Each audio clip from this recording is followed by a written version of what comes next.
guys? It's Naseem here. Now, after using the iPhone 11 Pro Max for about 2 years now, the one thing that kept coming to my mind after using it on a day-to-day basis was this simple statement that I think explains the 11 Pro Max pretty perfectly. And that statement is, I think that the iPhone 11 Pro Max is one of the most iconic iPhones that we've ever had. And I say this because when you think about it, every single Pro Max that we know and love today wouldn't have been here if it wasn't for the 11 Pro Max. The 11 Pro Max had a huge 6.5 inch display that was the biggest for Apple at the time. It had a 3900 milliamp hour battery that revolutionized huge long-lasting batteries within the Apple lineup. It had a beautiful frost matte back that still to this day is used on the pricier iPhones. And lastly, it is responsible for the Pro Max name that symbolizes the top of the line flagship iPhone. And even though it's not the best Pro Max there ever was, I believe that the Pro Max brand would not be where it is today if it wasn't for the iPhone 11 Pro Max. And for that, I believe that this is a truly iconic iPhone. But besides my reasonings for why I think that the iPhone 11 Pro is iconic, I wanted to give you guys my personal experience with it so that you can decide whether or not you should get it in 2022. Now, the first thing that I liked about the 11 Pro Max after using it for 2 years was the software. Now, the software on the iPhone 11 Pro Max was as stable as any other iPhone there is in the market. Like right here, you can see me scrolling through the OS and I didn't get any trips. My phone wasn't laggy. I don't get any crashes. And the phone overall ran really smooth, just like on any other iPhone. I also really loved how I was playing power heavy games like Asphalt 9. And again, you can see that there are no lags and I'm able to play the game as smooth as possible, which was a great representation of the OS as a whole, even after so many years. And the final thing that I loved about the software on the iPhone 11 Pro Max was how well it connected to my other devices. Like whenever I took a photo on it, it was saved to my computer. Whenever I saved my passwords, all of my Apple devices used them well. And whenever I was shooting a video, I would airdrop my videos to my MacBook so that I could easily edit. And things like that made the software experience much more easier for me. And it's also why Apple's OS is so great, because it's better at other brands with using connectivity. Now, the next thing that I liked about the 11 Pro Max after using it for 2 years was the display. Now, the Super Retina XDR display on the 11 Pro Max was definitely one of my favorite displays that Apple had ever produced. I really admire how much Apple put into this display because it's the same as the 13 Pro Max in terms of quality. Like right here, you can see me scrolling through the OS and I really liked how smooth it was and still is. Everything was very fluid and the overall feel when you're using the display is really great. I also really liked how precise the haptics were. Like right here, you can see just how fast it responds to touch my finger. I never got any lags. I never had to press on something really hard for it to work, and everything worked just how I wanted it to. The only thing that I didn't love about the 11 Pro Max's display was again the fact that it didn't have a 60Hz display. And even though this is an older phone, Samsung was still doing 120Hz, so again it feels even more outdated. But besides that, I really like the resolution and entertainment experience. The size wasn't too big for me and was actually perfect when watching videos and movies. And to show you guys what I mean, here are some examples of me watching a video and playing a game. James drives past Morris and finishes.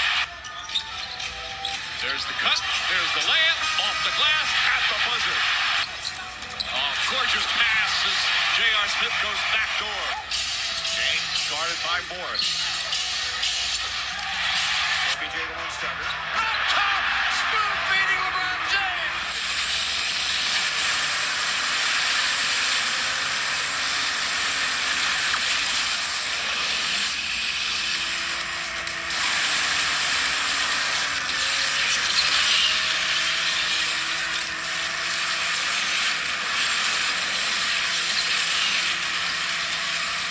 Now, the next thing that I liked about the 11 Pro Max after using it for 2 years was the battery. Now, the battery on the iPhone 11 Pro Max was really good when it came to how much I used in my everyday life. Now, I would average about 4 to 7 hours of on-screen time a day doing work on my phone, on social media, and again, recording videos. And at the end of the day, I would have about 12% battery left, which was pretty good since I record videos on it almost every day. And on days where I wasn't using it as much, I would usually end my day with about 30% battery left, which again was really good. Now, something else that I really loved about the battery on the 11 Pro Max was that the charging times were really fast. Like whenever I would forget to charge my phone at night, I would charge it up in the morning and it would be on 100% by the time I was done, which was actually amazing and really worked well. And just like with the 12 Pro Max, it was still harder to connect my wireless charger, but again, besides that, it's pretty fine. Now, the next thing that I liked about the 11 Pro Max after using it for 2 years was the speakers. Now the dual speakers on the 11 Pro Max were definitely good. Whenever I was listening to music or whenever I was watching a video, I really loved that I could play them anywhere and the quality didn't deteriorate, and that was really refreshing. The bass was also something that I really loved in the speakers. Whenever I would play one of my bass heavy songs, the bass hit much harder than most smartphones. And something else that I loved about the speakers was the overall sound quality. There were even times where I would watch a video out loud just because of how good they sounded. And the last thing that I loved about the speakers was just how loud they were. And to give you guys an idea of that, here's a speaker test.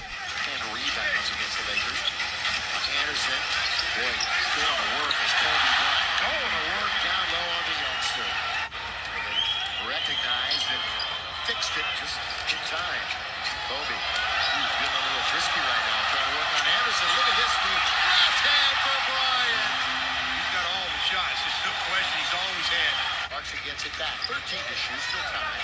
Out to Kobe. Measures it up. Here it goes. Three ball. Down it goes. Kobe Bryant. So he'll try to back him to the free throw line area. A lot of bumping. Now Kobe attacks the basket. Well, just like when he came along. The final thing that I liked about the 11 Pro Max after using it for 2 years was the cameras. And I think that the 11 Pro Max's cameras had great quality to the point where I could say that I had no major complaints, especially since this is a 2-year-old phone. Like right here, you can see my outside daytime photos, and I would say that they were really nice. The skies were very vibrant yet color accurate. The trees and other aspects of nature were really sharp. My face looked really color accurate, especially when compared to any other phone of today where it would be too sharp at times. And the overall vibrancy of the outside pictures were great to no surprise. Now, when we look at the inside daytime photos, I would say that these were also really great. Like right here, you can see that there was no graininess no matter how dark it got. And my selfies were top notch when compared to other flagships of today. The quality got much better, the sharpness was still great, and the colors were very accurate, which definitely redeemed the camera overall. And when it came to video quality, the 11 Pro Max is definitely one of the best to offer. And to give you guys an example, here are some 4K videos that I took on it.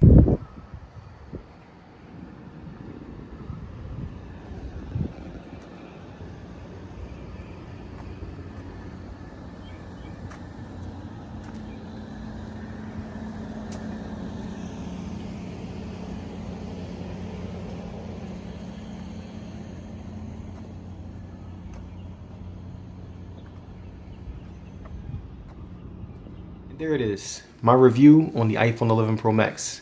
Now, let me know down below, would you still get the 11 Pro Max in 2022? Let me know. And if you guys made it to the end of this video, I would like to say thank you for sticking around. And don't forget to like the video and subscribe, it will be very appreciated. And as far as social media, you can follow me on Twitter and Instagram. And I will see you guys on the next one. Peace.